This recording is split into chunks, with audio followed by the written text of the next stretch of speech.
பிரியமானவர்களே, இயேசுவின் நாமத்தில் உங்களை நான் வாழ்த்துகிறேன். ஆண்டவர் அழகாய் வசனத்தை கொண்டு நம்மோடு பேசுகிறார்ல.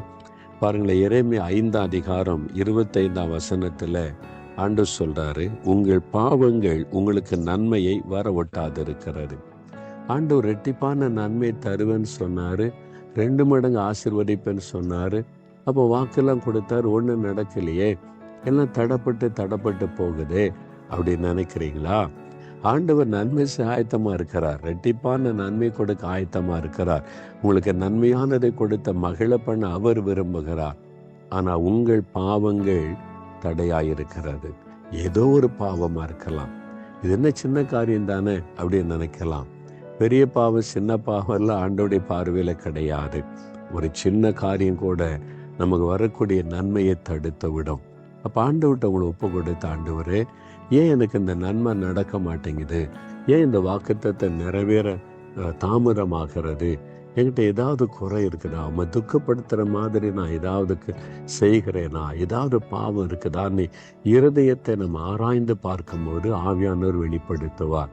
அவங்ககிட்ட இந்த கோபம் இருக்குல்ல, அவங்ககிட்ட இந்த எரிச்சல் இருக்குதுல்ல, அவங்ககிட்ட மற்றவங்களை பற்றி குறை பேசிக்கிட்டு இருக்கிற பழக்கம் இருக்குல்ல, உன்னை நீதிமானாய் காண்பிப்பதற்கு மற்றவங்களெல்லாம் குறை சொல்லி கொண்டிருக்கிறல்ல, யாரை பார்த்தாலும் பொறாமையா இருக்குல்ல, உனக்கு மற்றவங்க உயர்வதை பார்த்தா உனக்கு எரிச்சலாக இருக்குதுல்ல, இதெல்லாம் உனக்கு தேவையா?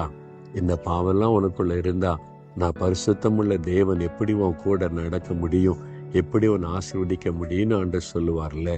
நீ உங்க அப்பா அம்மாட்ட கோவப்படுறல்ல, எரிஞ்சு விழுறல்ல, உன் சகோதர சகோதரிகளோட அன்பு காட்ட மாட்டேங்கிறல்ல, எப்படி நான் உங்கள்கிட்ட பழக முடியும்னு ஆண்டவர் கேட்பார்ல.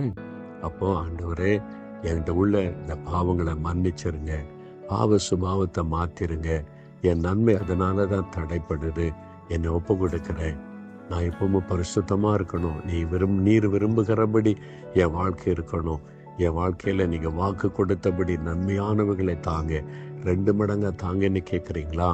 தகப்பனே, உங்க பாதத்துல ஒப்பு கொடுக்கிறப்பா. ஆண்டவரே, மனுஷன் எவனும் உமக்கு முன்பாய் நீதிமான் அல்லாததினாலே அடியனையை நியாயந்திருக்க பிரவேசியாதிருங்கப்பா. தயவாக மன்னிச்சிருங்க, இந்த குறைகளை மன்னிங்க, பரிசுத்தப்படுத்துங்க, இந்த பாவத்தை மன்னிச்சு சுத்தம் பண்ணி என்னை ஆசீர்வதிங்க, 2 மடங்கு ஆசீர்வதிங்க. உங்கள் வாக்குத்தத்தை வாழ்க்கையில நிறைவேறட்டப்பா. யார் யாரைப்படி ஜெபிக்கிறாங்களோ அந்த பிள்ளைகளெல்லாம் இன்னைக்கு ஆசீர்வதிக்கப்படட்டும். இயேசுவின் நாமத்தில் 2 மடங்கு ஆசீர்வாதம் உண்டாகட்டும். இயேசுவின் நாமத்தில் ஆமேன், ஆமேன்.